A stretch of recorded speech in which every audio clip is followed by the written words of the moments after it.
Hello, everybody. Welcome back to the Ileana Lamar podcast. I am your host, Ileana, and today we've got an awesome guest. He is Mario Molina. He is an MC, has done many things with cheerleading competitions, started something with cross country. We're going to get to that in a little bit. He is also the founder to Molina Sports Academy here in the Rio Grande Valley. Mario is deeply passionate about working with the youth, helping them grow not only physically, but mentally and emotionally as well. And as a coach and MC, he believes that hard work, discipline, and dedication can open doors far beyond sports. He mainly focuses on working with homeschool students and watching their confidence grow and self-belief develop. Mario is committed to shaping strong minds, healthy habits, and future leaders on and off the field. Welcome, Mario. Thank you for being here with us today. Okay, we were speaking before because you mentioned earlier that it's been 20 years. Around there? 20 years since Around we there. last spoke. Okay, let us know. When you heard all of that, you work with the youth, you've done amazing things. Let the viewer know a little bit more about yourself. All right, a little bit about myself. I am a resident of the Rio Grande Valley. I've lived here most of my life. Grew up in Edinburgh, born and raised. Graduated from McAllen Memorial, and then went off to the University of Texas, San Antonio, where I did cheerleading there.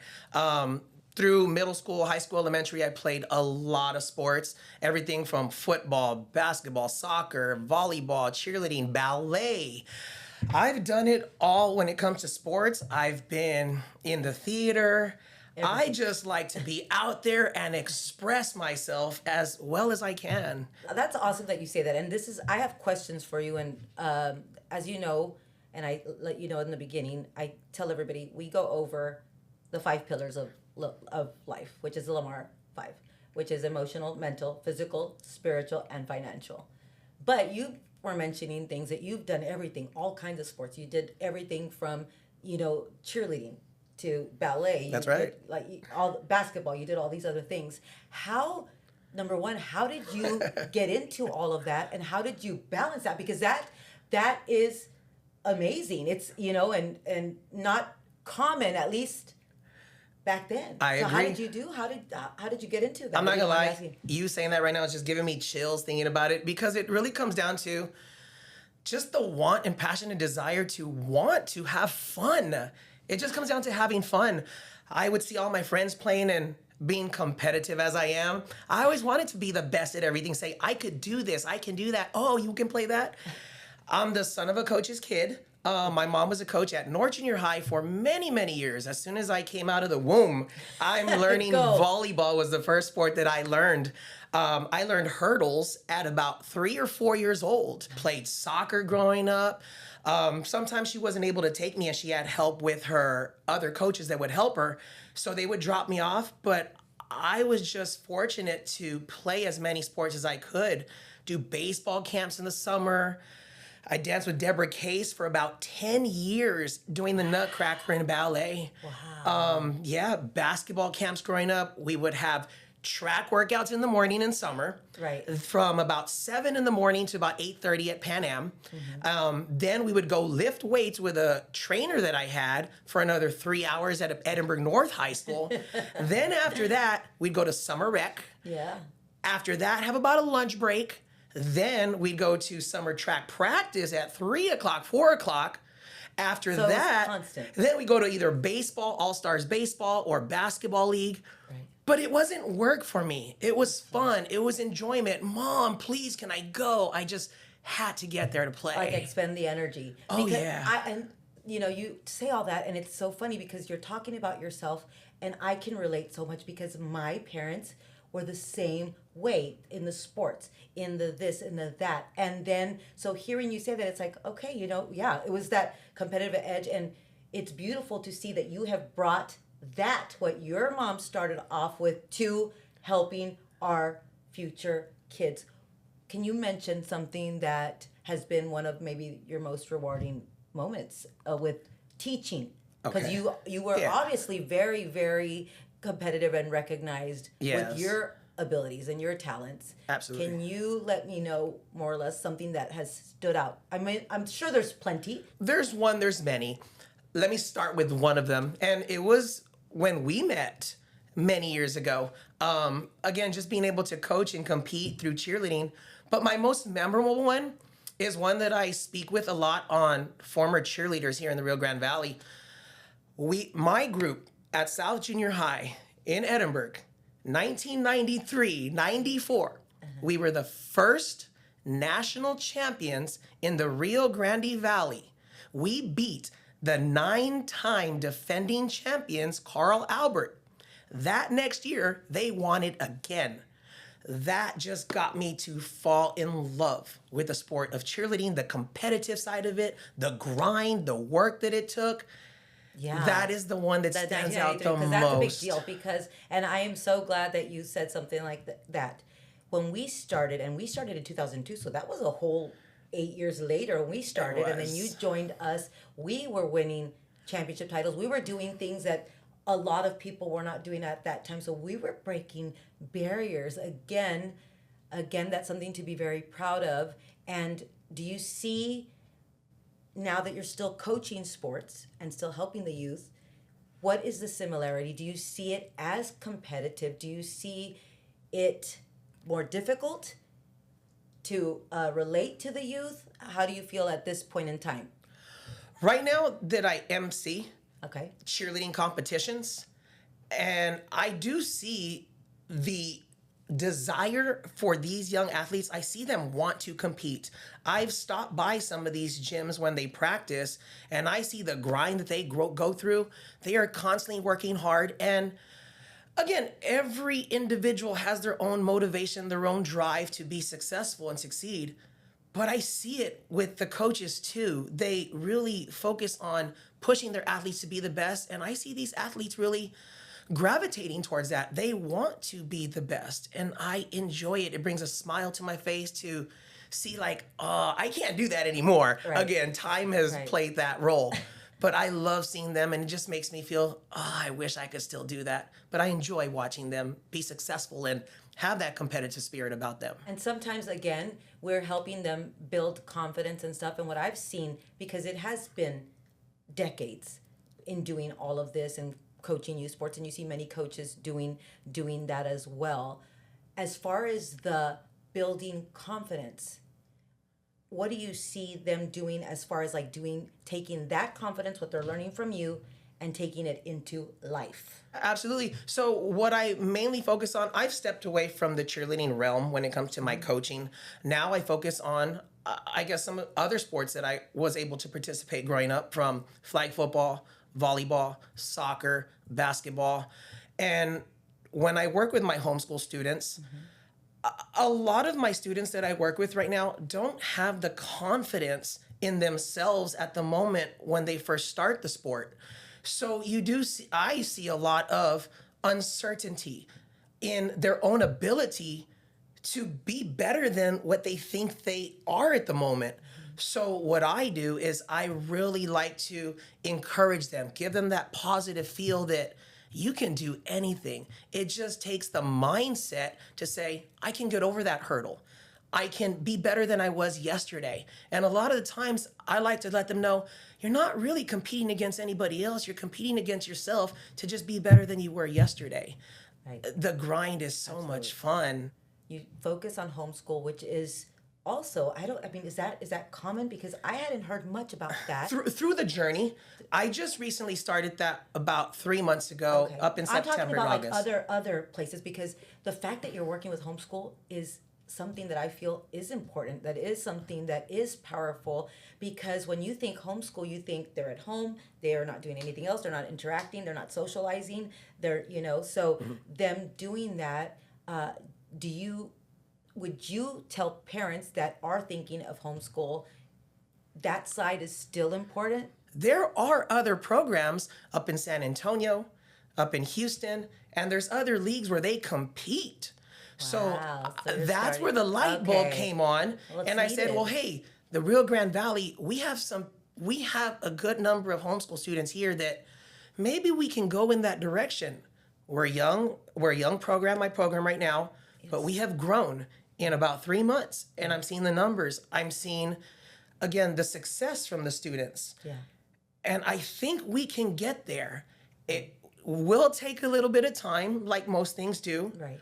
But as long as we keep grinding and, again, fostering the development of our youth and our homeschool students, I think we can be competitive with these other cities. Are you seeing parents of homeschool students say, yeah, let's do this? Oh, yeah? Absolutely. More than anything? So they also want that interaction. Because Absolutely. I think when you think homeschool, they want to make sure that their kids are learning like a certain structure as far as their English, science, math, social studies, things like that. So, but they forget about that other part, So I think you are seeing that they are wanting to do that. Wow. So one of the first times that we met up, I had a young lady, one of my homeschool students. She's about 10 years old. Okay. And it was just an introduction lesson to the group that I was, again, trying to bring my program to them. Right. And the young lady, we were playing soccer. They took the ball away from her, and she just started crying. It looked like it was the first time that she had ever participated in competitive sports. Well, as we progressed, we played volleyball yesterday. We're now in our second sport. We wrapped up soccer. We're now into volleyball. And her team lost. But the fact that she was still able to happy, smile, say good game to the other team, that was the win. That was the win. And that's what it's about. And I had that conversation with the group when we were done, and we handed out medals to the group. We awarded the champions. And I got an email from one of the moms, and she said, I love what you said to the group. And she said, my daughter even noticed what you said about that young lady and the rest of the group. And there's other moments that I spoke on the individuals. And they see that too, the confidence that they're building. Right. And we do have to modify some of the rules when we play the game based on their knowledge and experience and background in the sports.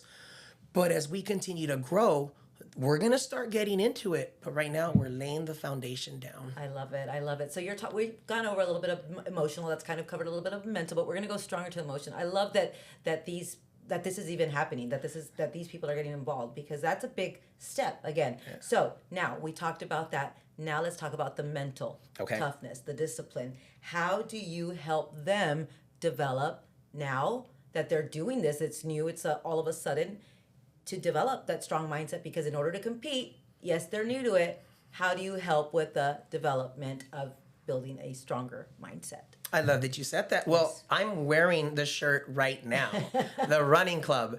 This is another thing that I've started with our homeschool group. It's cross country. Now, if anybody knows about running, cross country is the most mental, physically demanding sport. Yes. It's not you against other people when you run. It is you against you. Yes. And that is the ultimate mind game that you can help develop. Running for long distances is not a normal thing to do. It's not normal. No. I like to say you have to be a little bit crazy to do it, to do the running. Well, another story with that. We started out the cross-country team. I had 2 individuals. We started out running about a minute. We'd run a minute, walk a minute, run a minute, walk a minute. And my 2 individuals that were doing that, they were tired after about 30 seconds. And so we kept with that for about a week and a half, 2 weeks. We then pushed it up to, let's run a minute 30 and then walk another minute. And now today we had a practice in, they ran a mile.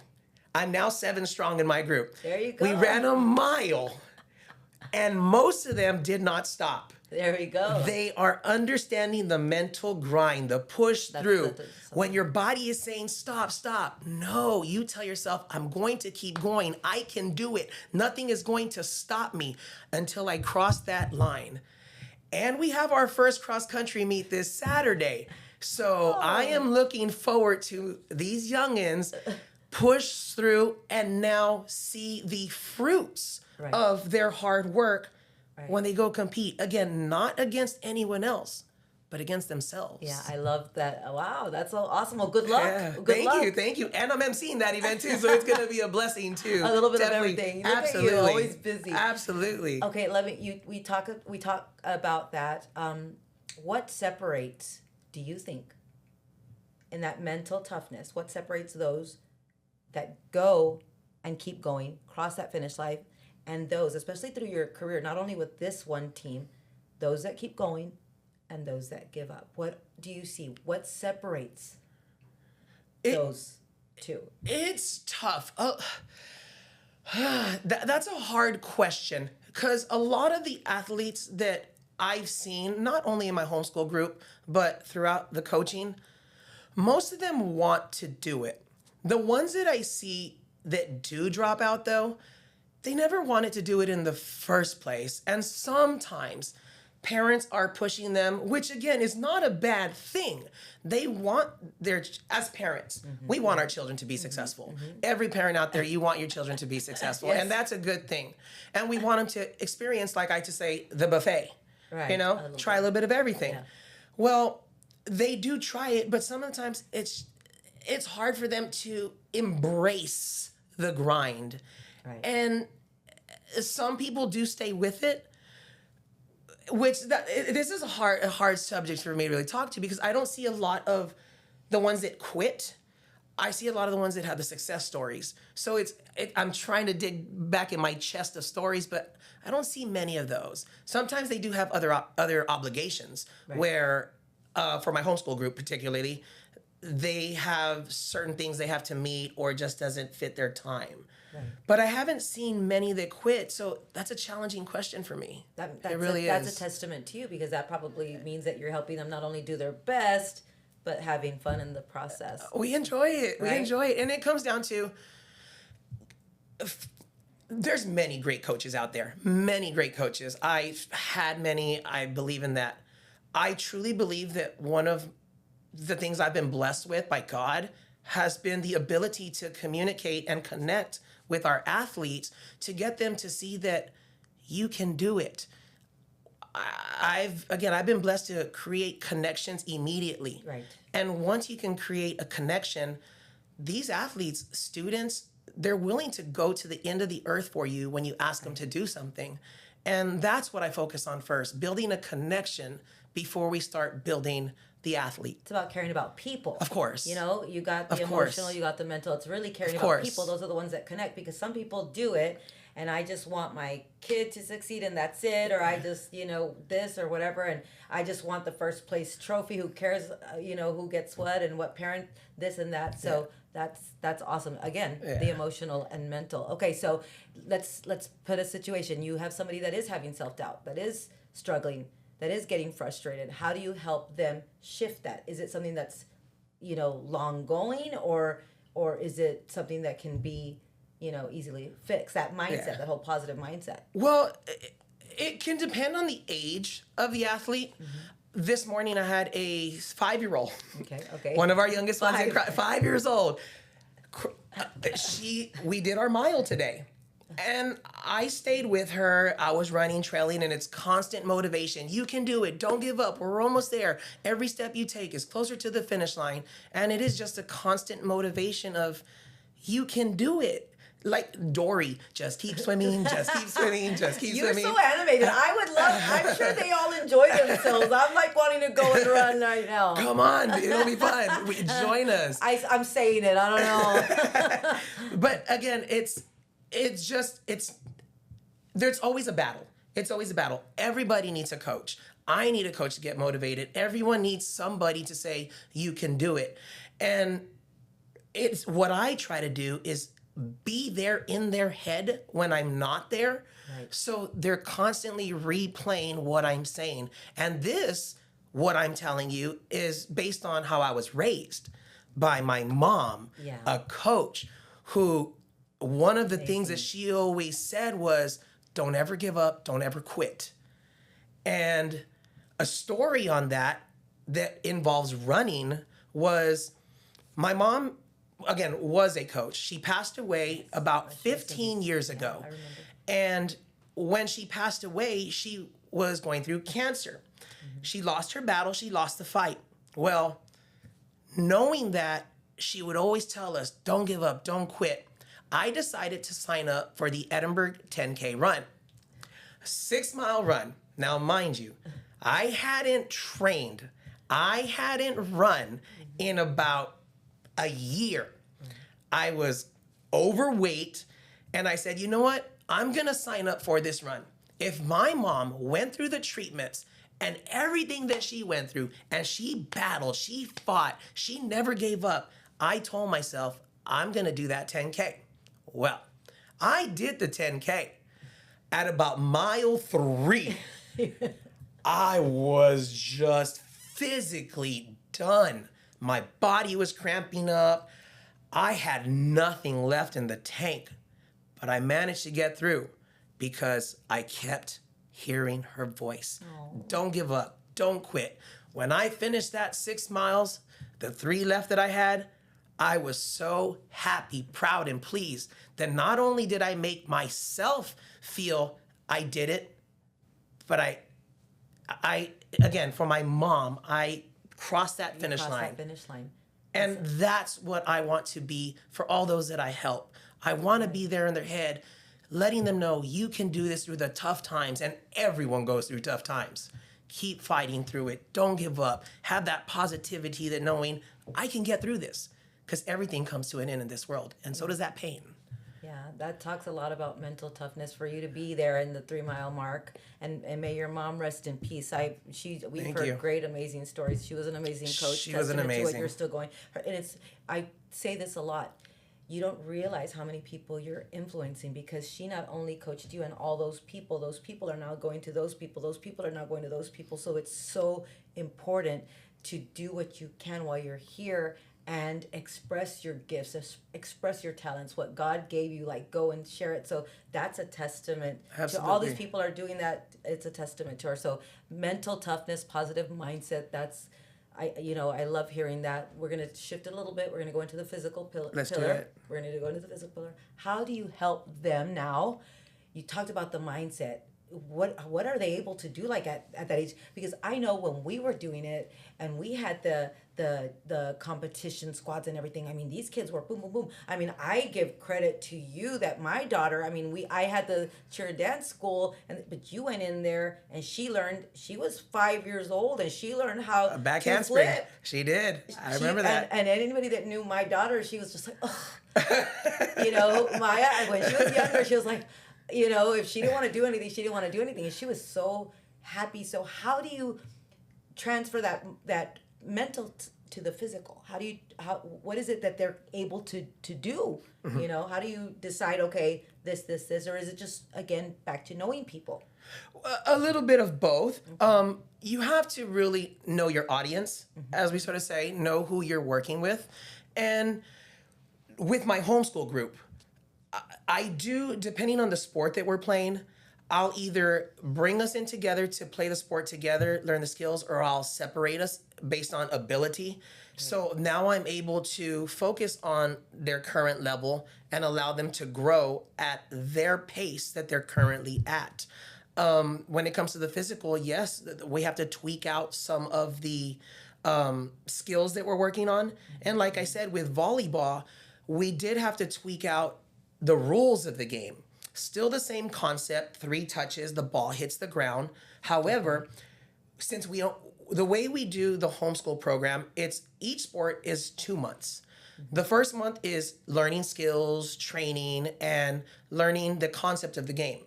The second month it's a tournament style. So now they're learning a little bit of the competition. Well, what we did for volleyball is we allowed them to catch the ball and throw the ball instead of bumping the ball. So a little bit easier so they can get used to get absolutely. Used to it and grow. And as we continue next year, then we can continue to build on the skills that they've already learned. And we worked on the bumping, right. But to allow for a smoother flow of the game, I let them know you can bump it if you want to, or you can catch it. Mm-hmm. But again, as we develop and grow, then we'll focus on the bumping a little bit more. Yeah. The other physical question that I had put was, what habit would you help them develop fast? But you kind of already said it. It was the cross country. Let's go run. You know that. Let's Is there get another out one? there. Is there another one, or is that it? Cross country is every sport has, I guess, the hurdles that you got to overcome mentally. Football, you have heat. Football, you have the pads on you. Basketball, it is running up and down. There is no quit. If you want to walk, go grab a seat, and that's where you can relax. When it comes to soccer, the same thing. There's running. You have to want to give it everything you have. And so again, it's on the individual, but also the coach to motivate and say, give them the confidence that they can do it, because it is a small little game for me too, because I love to be successful. Yeah. And when I'm not able to get it, I'm like, ooh, I got to go back to the drawing board at home. I go home, I tell my wife and my kids, okay, what can I do to get this? This is what we got to work on. It is always some way to help the students out. And that's what coaches do. A lot of times parents, you see, oh, well, this coach didn't do that or this, but those coaches are amazing. Yeah, they go home and they lose sleep trying to help your child. And that's what I like doing. I love those restless nights, trying to figure out how I can help that young athlete who is struggling with knowing that they can accomplish and hurdle any mountain. You mentioned your wife and kids. Yes. And how they help and assist. How do they feel with the time you're putting in over here? Is it like a whole, like all of us doing this thing? Is it sometimes kind of like dad or honey? How do you balance the family life? Because we did speak about the emotional, the mental, and physical. How did this even all start? Yeah, absolutely. So 2020, when we had our pandemic, my oldest son, he's 13 right now, 5 years ago. Okay. I didn't want him to skip a beat when it came to sports. So I started Molina Sports Academy. And we would bring out about 3 to 5 kids just to continue to help him grow and stay on track. So when we got back, well, since then, the academy was a part-time academy because, again, I was coaching in the school districts. But we've been going through. Since then, I now have 2 volleyball teams. Wow. 2 volleyball teams. Now my daughter is involved in. Okay. So not only has it trickled from my oldest, now my daughter, who's 10 at the moment, and we have 2 volleyball teams called the Firecats. And my little one, who just turned 8, coached his baseball teams, coached his flag football teams. When my little one was 3 years old and 4 years old, I put together 2 flag football teams for his age group of approximately 15 kids, 3 and 4 year olds. Wow. And we played flag football. So they're all involved. It's a whole family thing. Absolutely. That's just what we do. Sports is character building. Sports teaches you a lot about yourself through the wins and through the losses, on how you carry yourself when you win. Do you gloat? Do you boast? And how you carry yourself when you lose. Do you cry? Do you pout? I like teaching that losing is a great opportunity to get better. Most of my best teaching comes after a loss. Yes. Mm-hmm. And most coaches will agree with that. Mm-hmm. Sometimes when you win, it's an absolute blessing and testament to what you've put into. But as a coach, it's like, what can I build on? Right. Obviously, you look at film and you see, okay, these are little pinpoints that I can make adjustments to. Right. But we play sports for the love, for the self-growth, for just everything that we've talked about. Well, there's statistics. There's statistics that people that compete in youth sports end up doing, like there's percentage of what they're able to do later on in life. Mm-hmm. So that's a testament to that. Yeah. You spoke about character. That's what we were going to go into with the spiritual pillar. We were going to go into character. How do you, with the development of character and believing in the higher purpose, is that taboo? Is it something that you agree with embodying all of that? Absolutely. I believe God is the driving force of everything we do.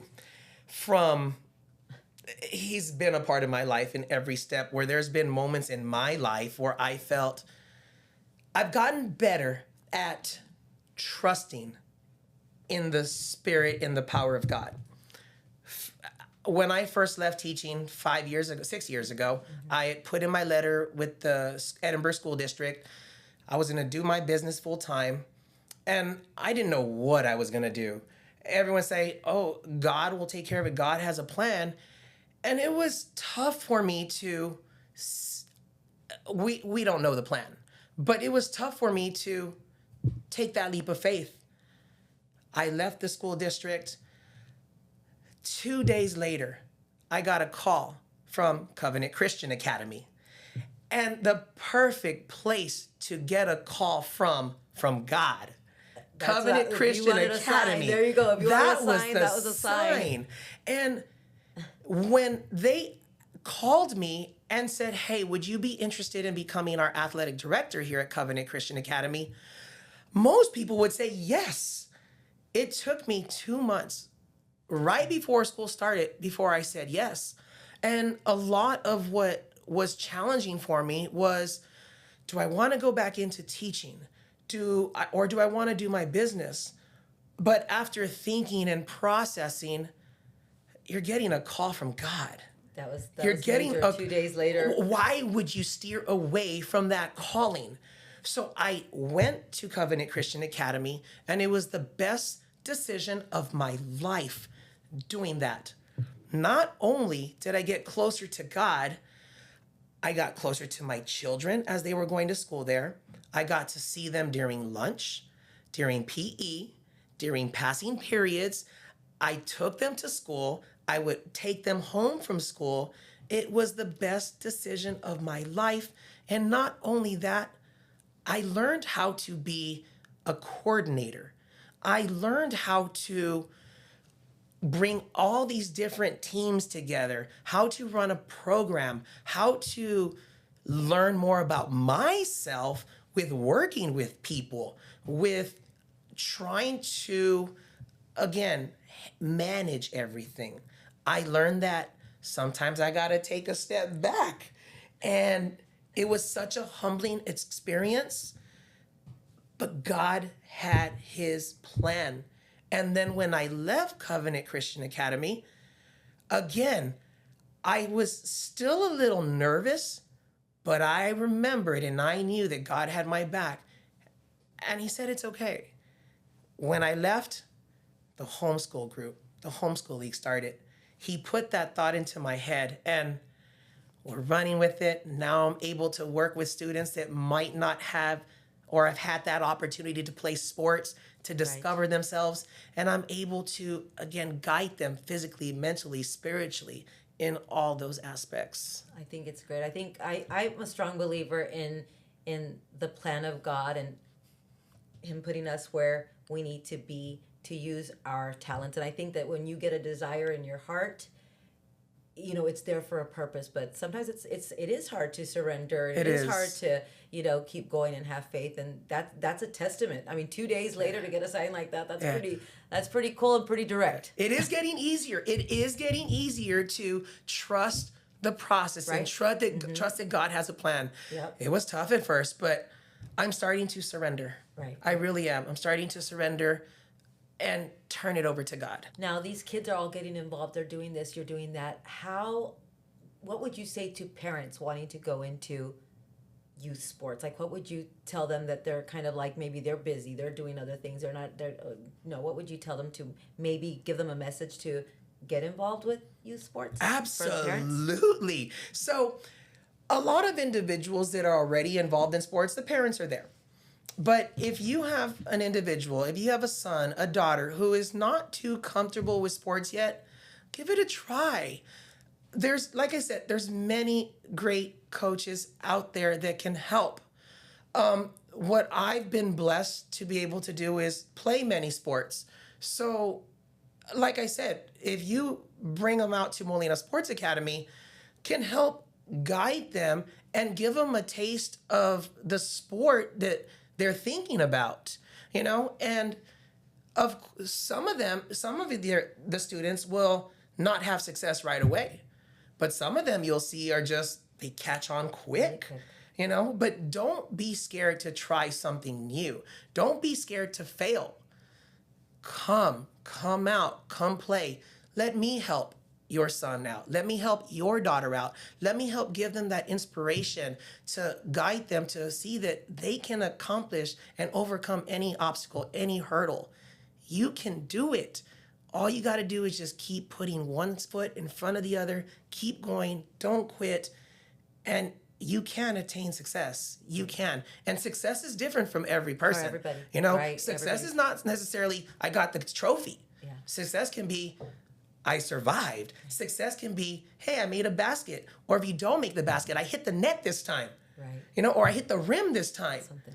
And Just constantly improving. yeah, The just growth is important. always. You But know? you do need to have the right person behind you, motivating you, guiding you, and showing you that shining your light. Be the light. Be the light. Be I the love light. it. I love And that. that's what I like to do. I like to be the light for them.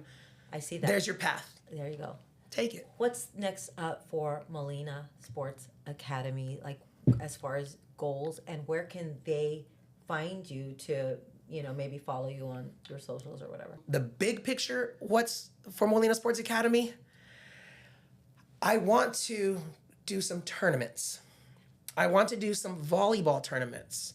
And with these tournaments, I want to create something that I haven't seen much of from the Valley. Right.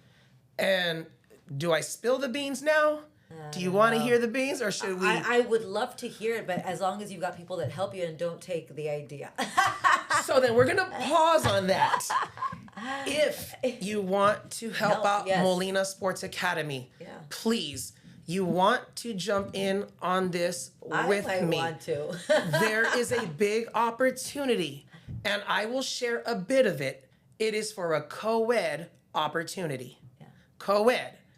Something that I'm going to tell you because I'm an entrepreneur. I've been doing that. I believe in knowing your worth and stuff like that. So I'm gonna let you know that anytime that you have anything with kids, as long as you're improving, as long as you're going, their parents will pay, but they also need to hear about you. So how can they get a hold of you? you can call me on my cell phone if you want to, 956 Facebook or no? 491 He just 6555. gave everybody his phone number. Call it. No prank calls. I want to help. Don't get me wrong, I do screen my calls. I want to help. Text message is the best way to get through to me.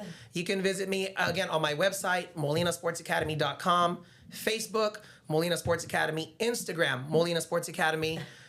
I just want to help. That's good marketing. Molina Sports Academy. I just want to that's what you got to do. You got to go. Absolutely. You got to do it. And I'm new to the business side of this. Yes. You know, I've been coaching for many, many years. I can do this in my sleep. I actually have done it in my sleep before. I wake up doing things, coaching in my sleep. But the business side of it, and I love learning from people like you who I've seen grinding throughout, the way. Decades. Which is why I gave you a call and I said, hey, I would love to get on your podcast because I love what you've been doing. And I want to thank you for giving me this opportunity to, again, promote myself, promote what I'm doing and how I'm able to help the community through Molina Sports Academy. I appreciate and you thank saying you. that. And the main thing of why we started this, we are talking about the 5 pillars of life, but it's also to help surrounding people.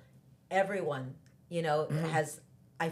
has a platform that as long as they're helping others, and that's what makes me happy is so many people that have been through our program.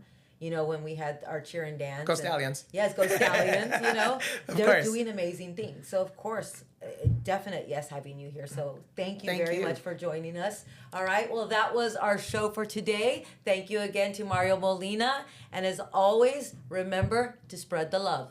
Mwah.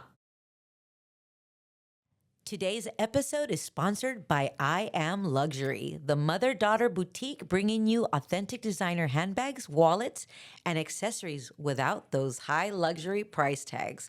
Whether you love Chanel, Louis Vuitton, or Fendi, every piece is carefully sourced authenticated, and handpicked by us. So you always know exactly what you're getting. We drop new arrivals weekly and offer worldwide shipping, payment plans, and live shopping on Facebook, Whatnot, and TikTok.